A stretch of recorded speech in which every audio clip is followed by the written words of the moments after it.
Hello, UPSC aspirants, and welcome to today's Explainer. I am Faculty A, and today we're bringing you a masterclass on India's macroeconomic resilience. Faculty B, it's great to have you here to unpack this with me. Thank you, sir. Let's dive straight in, shall we? We're going to look at exactly how our country is navigating some truly unprecedented global energy turbulence. Now, before we get lost in the data, let's firmly map this to your syllabus.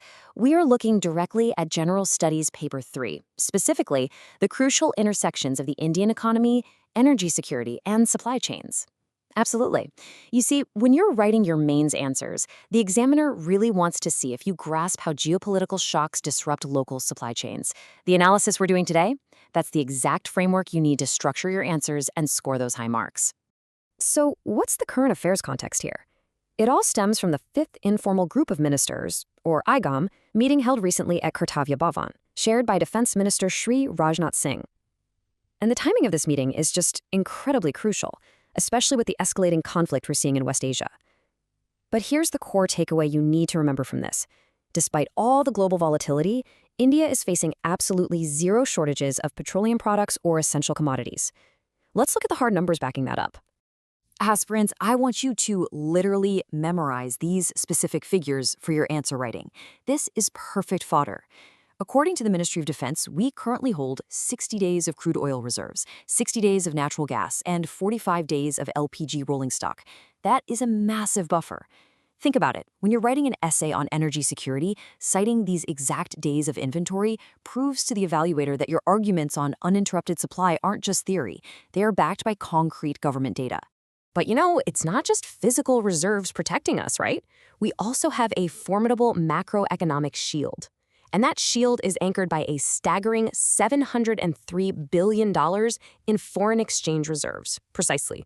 This massive war chest basically ensures that even if global crude prices are fluctuating wildly, our country has the purchasing power to just keep meeting domestic fuel demand in full, and crucially, without destabilizing the rupee. To really appreciate India's position here, just look at the global contrast. While so many other countries are suffering these devastating fuel price hikes, we're talking anywhere from 30 to 70%, India remains a striking outlier. We really are. We're among the very few nations where petroleum prices have remained completely stable, and that's even after more than 70 days of this conflict-driven international volatility. But aspirants, we have to remember that this stability doesn't just come out of nowhere. Exactly. There's a hidden cost to this domestic piece, and it's a big one, 1,000 crore rupees. Every single day, Indian oil marketing companies, or OMCs, are absorbing losses of nearly 1,000 crore rupees. Mark this point down for your interview stage, folks. The government is actively ensuring that the heavy burden of rising international crude prices isn't just passed on to the common citizen. Instead, these OMCs are stepping in, essentially acting as a giant shock absorber for the entire economy. And of course, that daily absorption adds up to a staggering cumulative burden. We're looking at projected under-recoveries touching almost 2 lakh crore rupees by the first quarter of 2026. Faculty B, how exactly should our students be interpreting this massive figure in their analysis? Well, sir, students need to frame this as an active economic intervention. This 2 lakh crore, that represents the inflation that was literally prevented from entering the Indian market.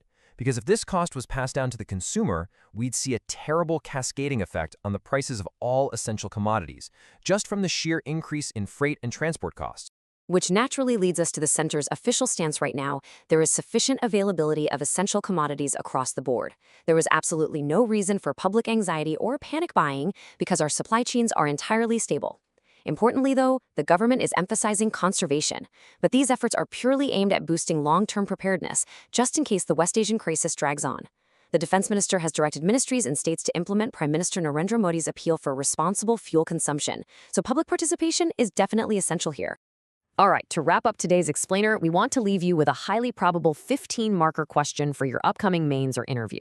Write this down. Analyze the role of oil marketing companies in shielding the Indian economy from global geopolitical shocks. Discuss the sustainability of this model.